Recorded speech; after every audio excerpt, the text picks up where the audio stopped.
on video.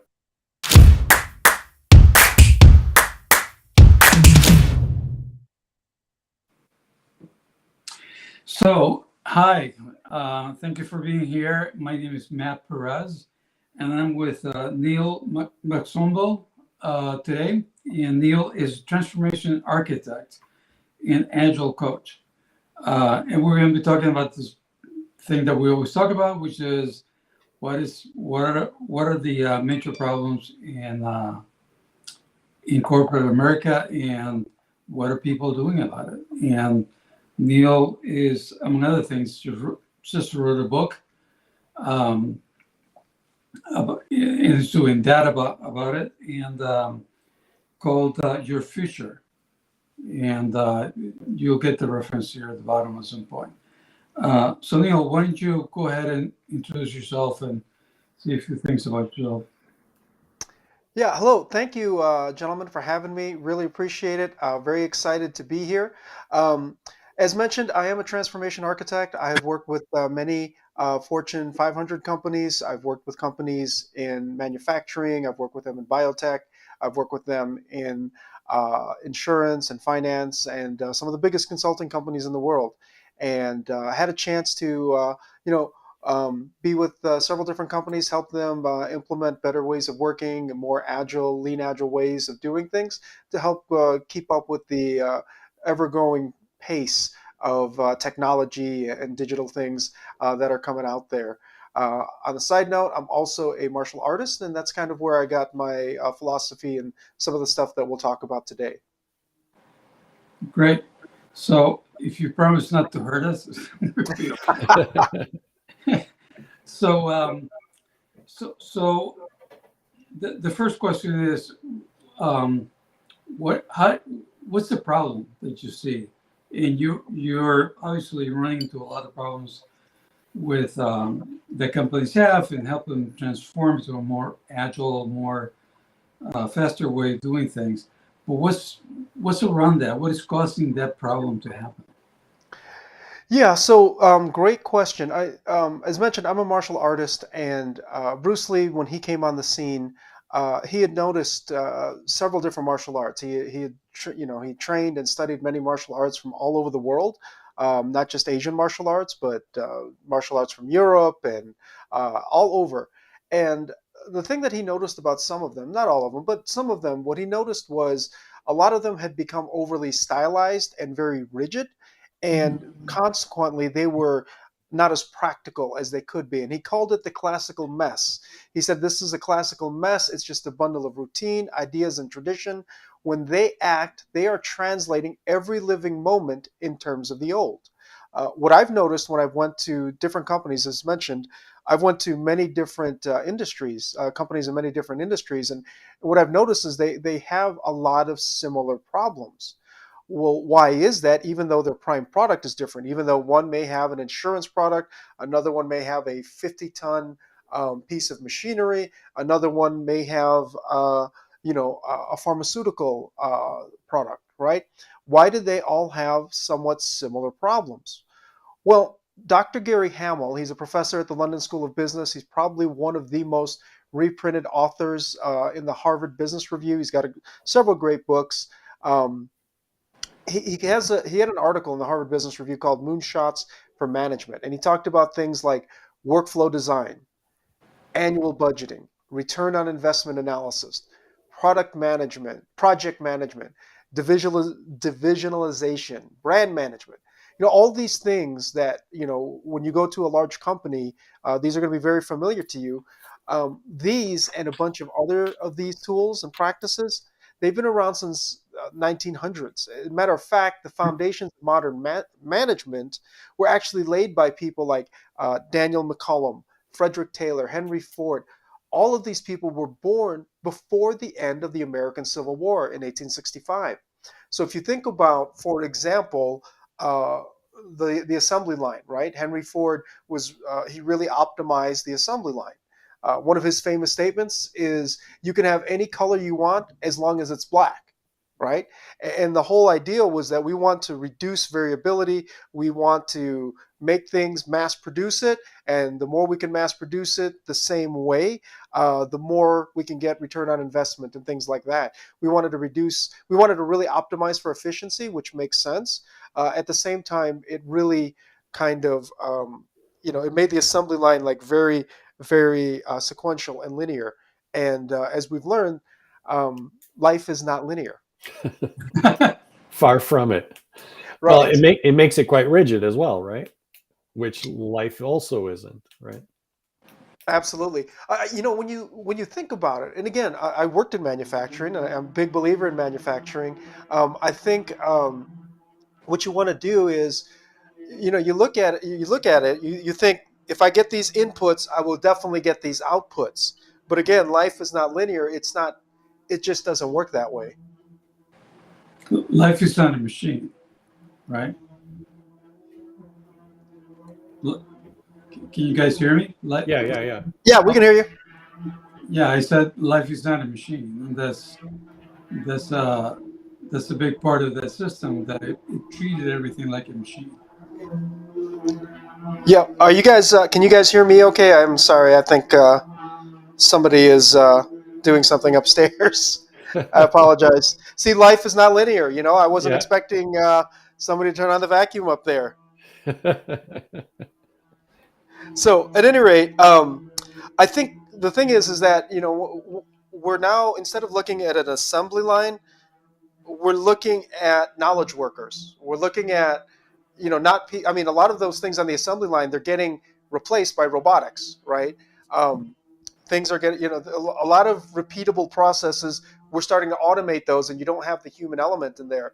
Where you have the human element is in terms of creativity, innovation, thinking. It's not as much doing those repetitive, repeatable tasks anymore, right? Right. And so now you have these practices that we've had for hundreds of for over 100 years or what have you, and now you're dealing with knowledge workers, and it's a real fundamental shift, and this is where that transformation has to come in. We have to realize we're dealing with people, and Gary Hamel, he did a study where he found that only 20-25% of people in the workforce felt like they could be innovative and creative. So,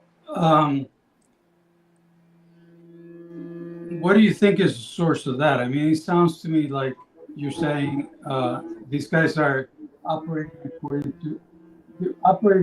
to a system that started last century and doesn't fit the environment that we have today. And the vacuum cleaner going back and forth. So what's the cause of this, or what, how do we deal with this? Is that kind of Yeah. what you're?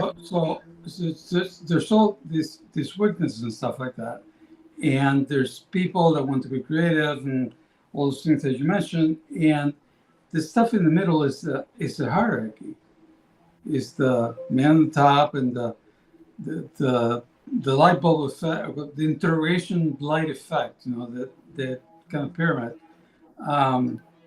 So what do you think is the problem of the three? Yeah, I think we have to. We really have to rethink what management really is. We really have to rethink leadership. In addition to doing the agile stuff, I'm also a certified John Maxwell leadership coach, and he's considered the #1 leadership expert in the world. He's got over 100 books. Really proud to be part of his certified leadership team. I think we have to really, really look at looking at leadership and thinking, okay, instead of trying to optimize for process, how can I optimize people? How can Mhm. I develop people? Because a manager, what they can do is they can have a process and they can work with that. But a leader takes a look at a person and says, how can I develop this individual? And they understand the big context of what the company's doing, and how can I help this individual contribute to this larger whole? We have to take a look at systems thinking. We can't just optimize for a single process. We've got to optimize people so they can work with whatever ecosystem we're trying to create, and hopefully that ecosystem is a growth-centered ecosystem. It's a generative ecosystem where people are learning. There was an article in the Harvard Business Review that said the average shelf life for skills is probably about 18 months. So you're going to constantly be skilling and reskilling yourself. So leaders have to be very growth minded, have to really be looking and saying, how can I optimize? How can I develop people? Right? I don't want to just optimize Why? systems. I Let want to me develop people. interrupt there. Why the insistence of that's only the job of the leader? Is that what you're saying? Is it the only job of the leaders? No. Is it the job of the leader to do that, or in my view, Yeah. is everybody's job? Yeah, the thing is that I remember I was watching John Maxwell speak one time, and he he's up in front of thousands of people, and he says everything rises and falls with leadership. Everything, Okay. and you could hear the pin drop. And he said it again. Everything rises and falls with leadership. And I found that to be true. And PROSCI, PROSCI, the people who do the change management, they do all the change management certifications. Mhm. What they found for the last 20 years running, they've done research for any organizational change, for any major transformation. Doesn't matter if it's digital, agile, what have you, any organizational change, the number one critical factor is active and visible executive sponsorship. Active and visible executive sponsorship. That was the number one critical success factor in any major change in any organization last 20 years running. In other words, if the management, if senior management is not on board, then nothing can happen in a traditional organization, right? In a Yeah. fiat organization. Well, I don't want to say nothing can happen. I just think it Well, makes it a lot harder. You right. can have some grassroots things happening, um, but I think it just makes life much better. The best transformations I've been a part of is, for example, I was with one company and the CIO said, "This is what we're doing," and guess what? That's what we did, right? Um, but the ones that were the hardest is when we have to do a sell job. We have to sell them on, hey, if we do this, this can help you deliver faster. Um, that makes life a lot more difficult. Yeah. But I think, if you don't mind, Matt, I was just going to sort of follow up on your question, because I think what you were asking wasn't, is it required that manager leadership be there to make changes in the organization? The question I think you were asking is, Niel, do we need, sorry, do we only make changes in people, not the organization, not corporate projects and so forth, but in Oh, people, right? okay. And so if the responsibility of people growing, people changing is the responsibility of the leadership, or is it also the responsibility of the people themselves? And I Hmm. think maybe, Matt, that was the question that you were trying to get at. Yeah, it's closer. Okay. Apologies for that. I misunderstood there, but I think it is definitely the responsibility of it is a responsibility of leadership to kind of create that atmosphere. But then you're right, individuals themselves have to take advantage of that opportunity to learn and to grow, right? There has to be a hunger, a desire for people to do that.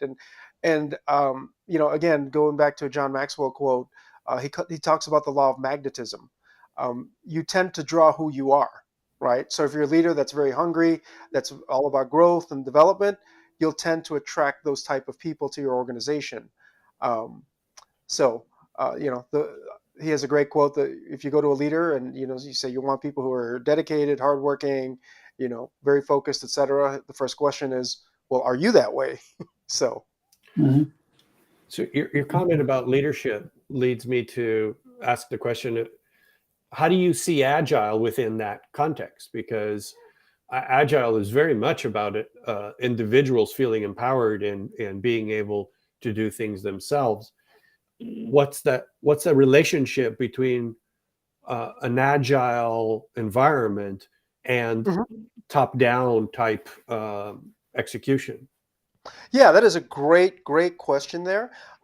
Basically, the way it works is this. The way I like to think of it is that the leadership kind of creates the environment or maybe the guardrails, gives them a strategic direction, right? Leadership should be saying, hey, this is our vision. They should be really good at dictating, not dictating, but describing and articulating what the vision is and what the direction is. And then um, where it comes in is that they that allows the people to say, okay, great, based on the vision, this is how we can help contribute to that vision. This is how we can help accomplish this. Again, I go back to one organization I was with where the CIO was, all on board with, hey, this is the number one thing. We have been trying to build this for years. We've tried to do it the old way in a more traditional waterfall type of way. We haven't been able to do it. We're going to try this new agile thing. And really, it really allowed the people. It wasn't so prescriptive to say, okay, you have to do this. Traditional ways of working was, in a traditional waterfall method. Here are the 850,000 requirements that we have, right? I always used to joke that a lot of those requirements documents were the system shall, the system shall, the system shall. To me, that sounds like IT Sunday school gone bad, right? In Agile, we have more of a direction, and we say, okay, this is where we're going, and we want to provide some guidance, but then we allow the teams to use their creativity, their innovative thinking to say, this is how we're going to do that. And I'm telling you, when I was with this group, it was probably, I mean, don't get me wrong, it was definitely hard work, but to see the people really coming together and to see the people really saying, hey, this is what we can do. We can do this, we can do that. And then kind of allowing the teams to kind of collaborate together. It was absolutely incredibly powerful. And I remember within 6 months, we were able to bring something to production, and to hear all the executives talk about how they could not believe that we got this thing done that fast. And it was a perfect example of, here's the vision, here's what we want to do, and we'll provide you the guidance, but you all kind of fill in the blanks, if you will. I have a lot of examples that I want to keep going on and on. Yeah. Sure, you might have So more questions. how do you see, because I couldn't agree more, the team needs to have the flexibility, the ability to do the things that need to be done, which is often what happens in corporations. The definitions are so prescriptive that Exactly. no one actually gets a chance to think outside the box. They're stuck in Exactly. this box and not being able to do anything else. The question that I'm struggling with is, how do you see this? You're saying you're getting rid of this old mindset, but you're only getting rid of that mindset within a small team. What that mindset's still all around that team, right? Yeah.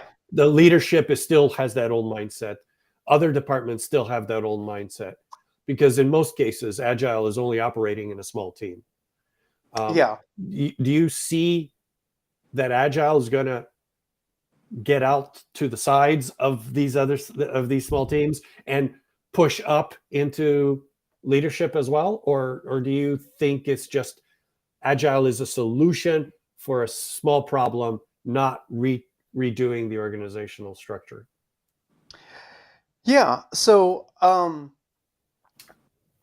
to answer your question, I'll give you another example. I was with one company, and to your point, we did Agile in the quote unquote IT or technology space, right? They started doing pretty well, that they started kind of outpacing the business. And then I got asked by a marketing team, can you do that Agile thing that you're doing with those technology people? Can you help us? I said, sure. So I started working with them, and make a long story short, they were just marred with process. I mean, they had process on top of process on top of process. It took them like 12 weeks to do an email campaign. I mean, think about how many emails we send in a day. It took them 12 weeks to send out just an email campaign. It was absolutely ridiculous.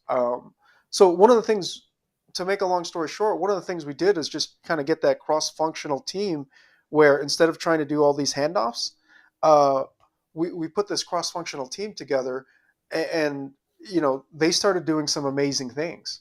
Probably the best story or best testimony I had from this marketing team, she said, I was really skeptical because this is like the next new thing. Here's another guy. Here's Neil trying to, share with us another new process. She said, I was really skeptical. I was burnt out, et cetera, et cetera. But she said, I couldn't believe how well this worked. And even my coworkers are noticing how happy I am.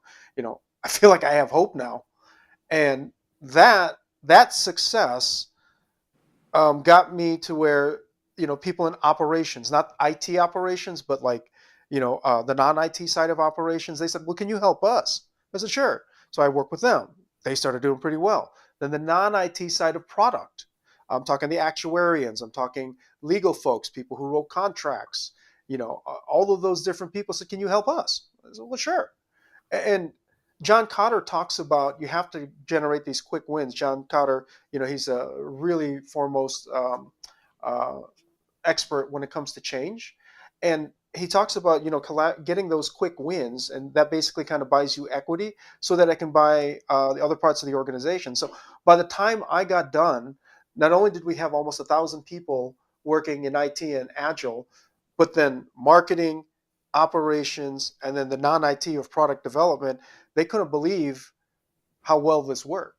So to answer your question in kind of a roundabout way is that one, you need that leadership buy-in. And then number two, hopefully you have those quick wins. You have those, I like to think of them as trophies that you can present to, that other leaders start hearing about. The best is when the leaders start saying, can you do this for us? Right. You see what I Yeah, mean? I That's got been my a experience. I got a few questions from the Yep. audience in particular. Tony Morrow asked, how do you convince them and bring them on board with a lean, agile mindset? That's number one. Yeah. And he also asked, how do we build a no-like trust with stakeholders stuck into traditional command control mindset, which are similar questions. Yeah, absolutely. So that is a fantastic question. That's a question we get asked a lot, and that's a lot of times when I come into companies, that's what happens. First and foremost, we have to start somewhere, right? You asked me at the beginning, like your podcast is all around, what problem are we trying to deal with? My very first mentor in Agile, the very first thing he told me was, Neil, when you go in, figure out what problem are we trying to solve, right? So when I talk with leaders, I just ask them, okay, why am I here? Normally, people don't bring an agile coach in because things are going well, right? Um, I just ask them, what are what's hurting you? What keeps you up at night? What are the things, what are the things that are really hindering you from achieving whatever business outcomes you want? What is the problem you're trying to solve? And Mike Cottermeyer has a great podcast called The Language of Gain and the Language of Loss. Typically, people in our profession in the agile space like to come in and say, your command and control, you have your batch sizes are too big, you have too many manual problems. And essentially what you're doing is you're telling this executive or what have you, your baby's ugly, right? And that's not necessarily the best approach. The better approach, or one of the things he talks about, is saying, based on what your problems are, here's what I can do to help. So I was working with a huge, probably one of the biggest financial companies in the world, and I was working with a senior VP who was a couple spots away from probably one of the richest female CEOs in the world. And before I went in to talk with her, some of my colleagues were like, Neil, you got to be careful because she doesn't like agile, she doesn't like coaches, she doesn't like. I said, okay, great. So I went in, and she basically pulls out her stuff. Here's my Jira board. Here are the things I'm doing. Da, da, da. And she was kind of going over all the different quote unquote agile processes that she was doing, and it felt very much like, look, here I'm agile. I don't need you. Leave me alone. That was kind of her posture. And I just asked her very simply. I said, okay, great. I said, that's great that you're doing these things, but if you don't mind me asking, what are you guys trying to accomplish? Help me understand what you're trying to do, and then we can figure out whatever agile practices will work for you. She stopped and looked at me, and her mouth opened. She said, you're the first guy that came in here that asked me that. I was kind of shocked because that's how I always engage with things, but she said, you were the first one to ever ask me that. Everybody always tries to shove all this stuff down my, give me these checklists that I have to do. And I said, well, no, I don't do checklists. What do you need help with? And it was that simple of a conversation. And to this day, her and I developed an incredible rapport. I mean, we text each other during holidays and everything, even though it's been years since I've been at that company. Uh, but to me, if we go in with that problem-based approach and then figure out what practices to use to help solve that problem, Mhm. and then hopefully again those become quick wins, that is, for me, that's what I have found works best. That's my approach at almost every company. And uh, you know Bruce Lee said, be formless, be shapeless, be like water. What he found, again, getting back to his original statement about the classical mess, a lot of people have a bunch of processes. And my first agile mentor said, if all you have is a hammer, every problem you see is going to be a nail. So if all you have is processes, what you're going to do is just try to hammer people with your processes. Figure out the problem to solve. And what I've realized is that people really appreciate that approach. And even if it is, several processes I have to bring in, they at least are much more apt to listen and develop that trust that Tony was talking about, if they know that we are trying to help them with things that they're concerned about. So what would you do in an organization where there's no, no titles, no hierarchy, and it's just people doing their work, and it turns out that people can do their work and can coordinate all those things. What do you do in a case like that? Where, like, you don't have that nice CIO or CEO or whatever that's saying, yeah, go, Neil, go ahead and do this, where Right. you almost have to, like, convince people. Yeah. Yeah. No, you don't have to convince anybody. Let's say that one area has a problem, and they heard of you, and they say, okay, let's bring him in. So what is the question that you're asked? It's very similar, right? I kind of look around, and that's actually how I got involved with Agile in the first place. The way I got involved with Agile was that I was working in a very traditional manufacturing company that was under some government regulations. Um, they've been building machines for the last 100 years, and obviously they had a very rigid way of working. And I got very good at asking or saying two things. Lock requirements, hit the date. Lock requirements, hit the date. And that was my view of project management at the time. Uh, and then what happened was we were getting late. We did lock our requirements, but guess what? Things changed. And then basically what ended up happening was, this was a very critical initiative. Upper management was very concerned about it. So they said, well, what do we do? Well, there was a senior leader there that said, hey, why don't we, I've got an idea. Give me, X amount of engineers. Don't let them work on anything. Just let me do this. He said, okay, great. Got these engineers. I was meeting with them every day. We were talking with them every couple of weeks. We would kind of we were doing 3D modeling of stuff, and we would show them, we would show our stakeholders, hey, this is what we've done, get the feedback. And, I look back at that, I'm like, oh, well, I didn't know it was Agile. We didn't have all the terminology then. I'm like, well, in manufacturing, we call that rapid prototyping, right? Mhm. Sometimes for me, it's about the verbiage you use. I've tricked a lot of people into doing Agile just by, using different verbiage. When I speak at PMI, the Project Management Institute, there is one phrase in their PMBOK, the Project Management Body of Knowledge, that talks about progressive elaboration.